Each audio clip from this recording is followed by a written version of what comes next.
Hello बच्चों, कैसे हैं आप सभी। उम्मीद करती हूँ आप सभी बहुत ही अच्छे होंगे और अपनी पढ़ाई पर भी अच्छे से ध्यान दे रहे होंगे, है ना बच्चों। तो आइए शुरू करते हैं हिंदी में हमारा अगला पाठ, जिसका नाम है जल जीवन है। अब आपको पता ही है कि जल जो है वो हमारे लिए अमृत के समान है। क्यों? क्योंकि हम अपने हर एक काम में पानी का इस्तेमाल करते हैं। अब चाहे कपड़े धोने के लिए, चाहे खाना बनाने के लिए, चाहे पीने के लिए, चाहे नहाने के लिए, तो जल जो है, पानी जो है, ये हमारे लिए काम आता है और ये काम हमेशा आता रहेगा। तो हमें इसे क्या करना चाहिए?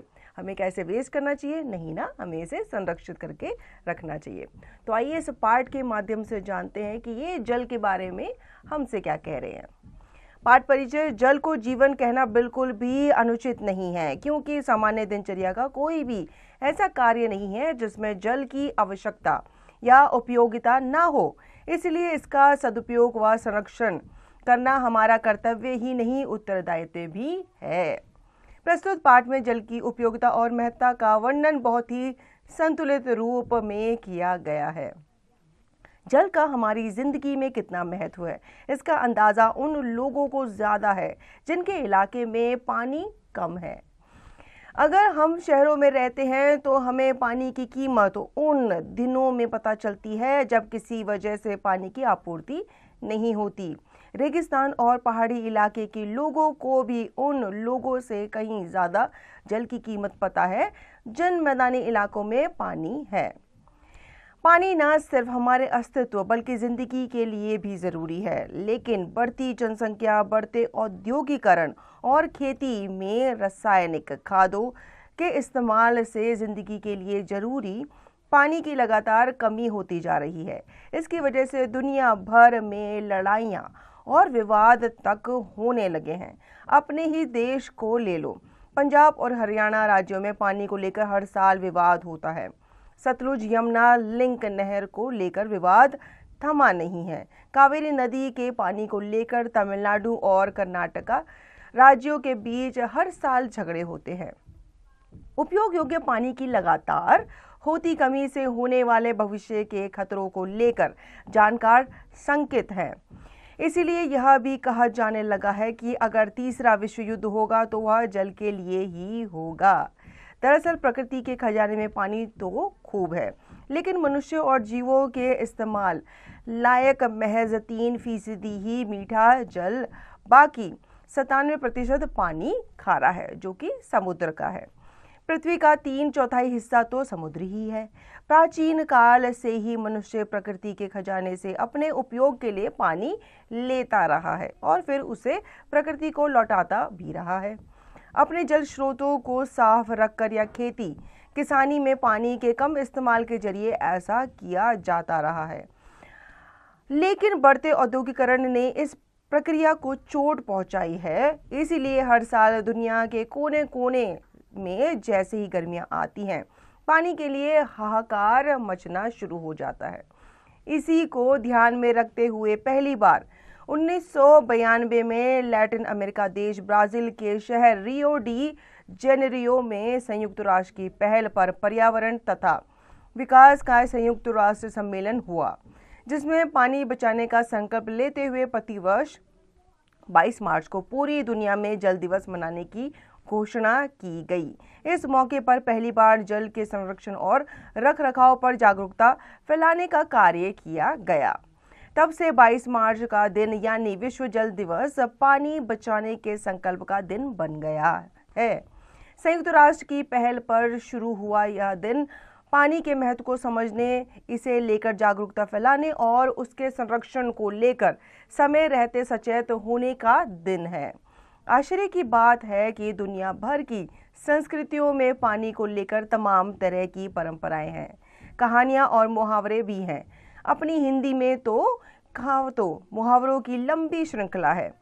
पानी उतरना यानी इज्जत खराब होना, पानी रखना यानी कि प्रतिष्ठा बनाए रखना, पानी देना यानी कि सींचना या तर्पण करना, पानी पानी होना यानी शर्मिंदा होना, पानी पीकर कोसना यानी खूब खरी खोटी सुनाना, पानी फेरना यानी कि सर्वनाश कर देना, पानी में आग लगाना यानी अशांति या उपद्रव करना, पानी फेंकना यानी नष्ट करना जैसे मुहावरे या साबित करने के लिए काफी है कि हमारे जीवन में जल का कितना महत्व है।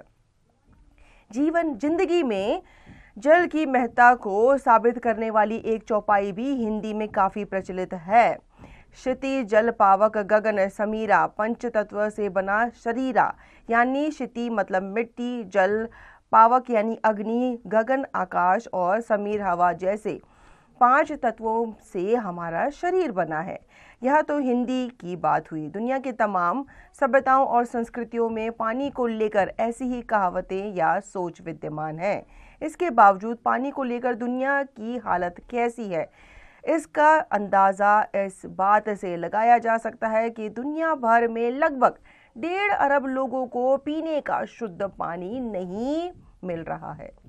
एक आंकड़े के मुताबिक दुनिया के 20% लोगों को पीने के लिए शुद्ध पानी उपलब्ध नहीं है। पानी से जुड़े कुछ और आंकड़ों पर नजर डालते हैं। धरती पर अनुमान के मुताबिक 1 अरब 40 घन किलो लीटर पानी है। इसमें से 97.5% पानी समुद्र में है जो खारा है। बाकी 1.5% पानी बर्फ के रूप में ध्रुवीय इलाकों में है। बाकी बचा सिर्फ 1% पानी ही नदियों, सरोवरों, कुओं, झरनों और झीलों में है जो मीठा है और पीने लायक है। इस मीठे पानी का 60वां हिस्सा ही खेती और उद्योग कारखानों में खपत होता है। बाकी का 40वां हिस्सा हम पीने, भोजन बनाने, नहाने, कपड़े धोने एवं साफ सफाई में खर्च करते हैं। अपने देश के 83% पानी खेती और सिंचाई के काम में आता है। अब जारी पानी के दुरुपयोग के आंकड़ों पर ध्यान देते हैं। अकेले मुंबई में ही रोजाना कारें और गाड़ियां धोने में ही 50 लाख लीटर पानी खर्च हो जाता है। इसी तरह दिल्ली, मुंबई और चेन्नई जैसे महानगरों में पाइपलाइनों की खराबी के कारण हर दिन 17 से 44% पानी बेकार बह जाता है। खराब पानी हमारे जीवन के लिए कितना खतरनाक है, इसका अंदाजा इसी बात से लगाया जा सकता है कि हर साल जलजन्य रोगों से दुनिया में लगभग 22 लाख लोगों की मौत हो जाती है। इसलिए आवश्यक है कि हर व्यक्ति अपने स्तर पर पानी का सदुपयोग करे। तो बच्चों, इस पार्ट में हमें पानी की उपयोगिता बताइए कि पानी हमारे लिए बहुत ही ज़्यादा ज़रूरी है। और आपने देखा कि पीने योग्य पानी बहुत ही कम है, तो हमें सोच समझकर पानी का उपयोग करना चाहिए। इसे हमें यूं ही ज़ाया नहीं जाने देना चाहिए। शिक्षण निर्देश छात्रों को जल के महत्व, उपयोग, आवश्यकता व संरक्षण के विषय में समझाएं तथा इसके सदुपयोग की प्रेरणा व शिक्षा दें। भविष्य के लिए इसका संरक्षण क्यों आवश्यक है, इसे किसी उदाहरण या प्रसंग के माध्यम से समझाएं। अब आते हैं बच्चों शब्दकोश पे। महत्व, जिसका अर्थ होता है अहमियत, इम्पोर्टेंस, अस्तित्व, होने का भाव, मौजूदगी, एग्जिस्टेंस। औद्योगिकरण, उपयोग हेतु नए कारखाने आदि खोलने की क्रिया जिसे इंडस्ट्रियलाइजेशन भी कहते हैं। विवाद, झगड़ा, डिस्प्यूट। जागरूकता, सतर्कता, अवेयरनेस। संरक्षण, हिफाजत, प्रोटेक्शन। प्रतिष्ठा मतलब उच्च स्तर का सम्मान, फेम। जलजन्य, जल से उत्पन्न रोग, वाटर बोर्न डिसीजेस। अब बच्चों इसका अभ्यास कार्य भी हम देख लेते हैं। बातचीत कीजिए। जल का महत्व किन लोगों को ज्यादा पता है? उन लोगों को पता है जहां पानी की कमी रहती है अक्सर, जैसे रेगिस्तानी इलाके, पहाड़ी इलाके। जल की लगातार कमी क्यों होती जा रही है? बताइए बच्चों, क्यों होती जा रही है? ऐसा क्यों कहा जाने लगा है कि अगर तीसरा विश्व युद्ध होगा तो वह जल के लिए ही होगा, क्योंकि अभी से जल के लिए मारामारी हो रही है। तो लगता है तो ऐसा ही है कि विश्व युद्ध होगा तो जल के ऊपर ही होगा। सर्वप्रथम जल बचाने का संकल्प कब और कहाँ लिया गया? ये बच्चों आपको विचार करना है कि जो जल को संरक्षित करने के लिए जो संकल्प लिया गया था वो कहाँ लिया गया था। अब आते हैं पाठ के बारे में। सही उत्तर वाले गोले को रंगिए। पहला, पृथ्वी पर कितने प्रतिशत पानी है? पानी खारा है। 3%, 40%, 90% या फिर 97%। तो हमने पाठ में पढ़ा है 97% पानी जो है वो खारा है, समुद्री है। तो आपको क्या करना है, डी वाले गोले को आपको, जो आपको साइड में बॉक्स दिया गया है, वहां पे रंगना है। इसी प्रकार से आप बाकी प्रश्नों के उत्तर भी देंगे। हम बढ़ते हैं आगे। रिक्त स्थान भरिए। पानी ना सिर्फ हमारे डैश बल्कि डैश के लिए भी आवश्यक है। तो पानी हमारे जीने के लिए, मतलब हमारे जिंदगी के लिए और हमारे अस्तित्व के लिए भी ये काफी लाभदायक है। ठीक है, इसी प्रकार से अब बाकी के रिक्त स्थानों की पूर्ति करेंगे। तीसरा, सही वाक्य के सामने सही तथा गलत वाक्य के सामने गलत का निशान लगाइए। जैसे कि पहला है, पंजाब और हरियाणा राज्यों में पानी को लेकर हर साल विवाद होता है। तो ये बिल्कुल सही है, हमने पाठ में पढ़ा है ना, तो आप इसमें सही का निशान लगाएंगे। इसी प्रकार से आप बाकी वाक्य पढ़ेंगे, जो गलत है उसके सामने गलत का और सही के सामने सही का निशान लगाएंगे। चौथा, प्रश्नों के उत्तर लिखिए। जल दिवस के बारे में विस्तार पूर्वक बताइए। तो जल दिवस जो है ये 22 मार्च को मनाया गया था। 22 मार्च को घोषणा की गई थी कि इसको जल दिवस के रूप में मनाया जाएगा। इस मौके पर पहली बार जल के संरक्षण और रख रखाव पर जागरूकता फैलाने का कार्य किया गया। संयुक्त राष्ट्र की पहल पर शुरू हुआ यह दिन पानी के महत्व को समझने, इसे लेकर जागरूकता फैलाने और उसके संरक्षण को लेकर समय रहते सचेत होने का दिन है। इसी प्रकार से आप बाकी प्रश्नों के उत्तर देंगे। हम बढ़ते हैं आगे। पाठ से आगे की बात। गर्मी में जल स्तर गिर जाता है, ऐसा क्यों? बताइए बच्चों, क्योंकि गर्मी में धूप जो होती है वो बहुत तेज होती है, तो पानी का जो जल स्तर होता है वो काफी नीचे चला जाता है। जल का संरक्षण करने के कुछ उपाय सुझाइए। तो ये आपको सुझाना है कि जल को आप कैसे संरक्षित करके रख सकते हैं। जल है तो कल है का अर्थ स्पष्ट कीजिए। तो इस विषय पे आपको इसका अर्थ स्पष्ट करना है कि अगर जल है तभी तो हमारा कल होगा।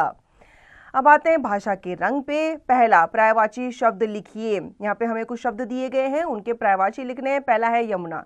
यमुना को जमुना भी कहा जाता है और इसे कृष्णा नदी भी कहा जाता है। ठीक है, इसी प्रकार से आप बाकी के शब्दों का पर्यायवाची शब्द यहाँ पे लिखेंगे।